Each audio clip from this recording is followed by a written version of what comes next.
पाकिस्तान की global smooth flotilla के खिलाफ इसराइली कार्रवाई की शदीद मजम्मत। सारे गिरफ्तार कारकुनान फौरी रिहा करने का मुतालबा। तर्जमान दफ्तर खारजा का कहना है कि आलमी पानिया में इंसानी हकूक कारकुनान की गैर कानूनी गिरफ्तारी इंतहाई अफसोसनाक है। पाकिस्तानी समाजी कारकुन सादी दी गिरफ्तारी उत्ते तशवीश है। बैन-अक़वामी बरादरी ज़ेर हिरासत अफराद की हिफाजत बुनियादी हकूक को यकीनी बनाए। दफ्तर खारजा पाकिस्तानी सिफारती मिशन से नाल मुसलसल राब्ते में।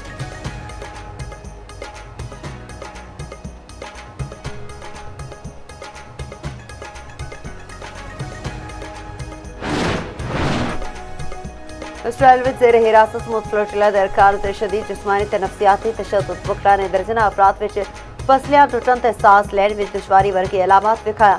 अमरीका विच मुकीम फलस्तीना दी तंजीम अदलिया फ्लोटिला अरकान ते तशद्दुद दी तफसील सामने ले आई। समुंदर विच गिरफ्तारी दे वेले ट्रेजर गन्स ते रबर दे गोलियां दा इस्तेमाल किया गया। मुतअद्दिद खवातीन शुरका दे हिजाब इसराइली एहलकारां ने जबरदस्ती उतार दिते। इसराइली इंतहा पसंदी वजीर पिन गोयर ने कारकुनान बदसलूकी की वीडियो भी जारी कर दी थी। इमदादी कारकुनान ने हाथ बने मुंह ते बल जमीन उत्ते बिठाया।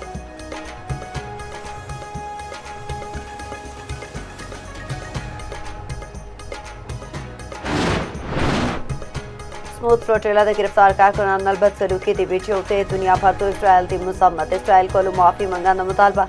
बरतानिया, Australia, Italy, France, Canada, highland ते आयरलैंड की शदीद मुसम्मत। इसराइली सफीरां नूं तलब करके एहतजाज किया। बरतानवी वज़ीर खारजा यूविट कॉपर ने आख्या कि वीडियो इंसानी एहतराम ते वकार ते बुनियादी असूलों की खिलाफ वर्जी है।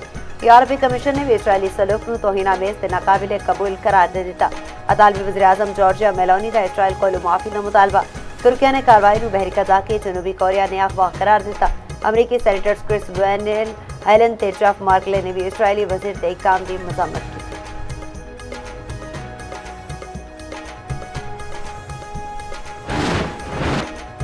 पाकिस्तान के ईरान अमरीका में सालिसे की कोशिश तेज विफाकी वज़ीर दाखिला मोहसिन नकवी की तेहरान में ईरानी हुकूमत हुकाम नाल मुलाकात थे।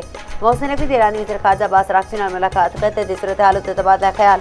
गुज़िश्ता रोज़ ईरानी सदर मसूद पज़ेश्कियान नाल भी मिले। ईरानी सदर दी पाकिस्तानी अमन कोशिश की हिमायत। मोहसिन नकवी की ईरान के वज़ीर दाखिला सिकंदर मोमिनी ते पाकिस्तान इनकलाब के commander in chief general Ahmad Vahidi नाल भी मुलाकात हुई।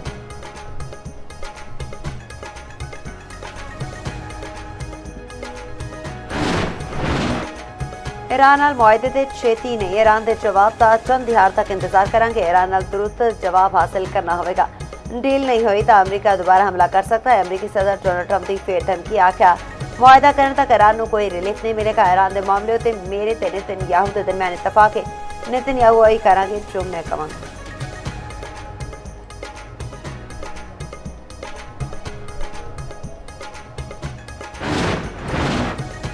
वज़ीर आला पंजाब का पाक चीन लाजवाल दोस्ती पायदार अमन ते बाहमी ताउन और खराज तहसील। पाक चीन तज़व्वुराती ताउन ते मबनी शराकत लई गैर मुतज़लज़ल अज़म दा अयादा। सदर Xi Jinping communist party of China ते अवाम लई नेक ख्वाहिशात दा इज़हार। मरीम नवाज ने आख्या पाक चीन सिफारती ताल्लुकात ते 75 साल दे बेमिसाल तकमील तारीख साज संग मेले। पाक चीन दोस्ती समुद्रा तू गहरी, हिमालय तू बुलंद ते स्टील तू वध मजबूत।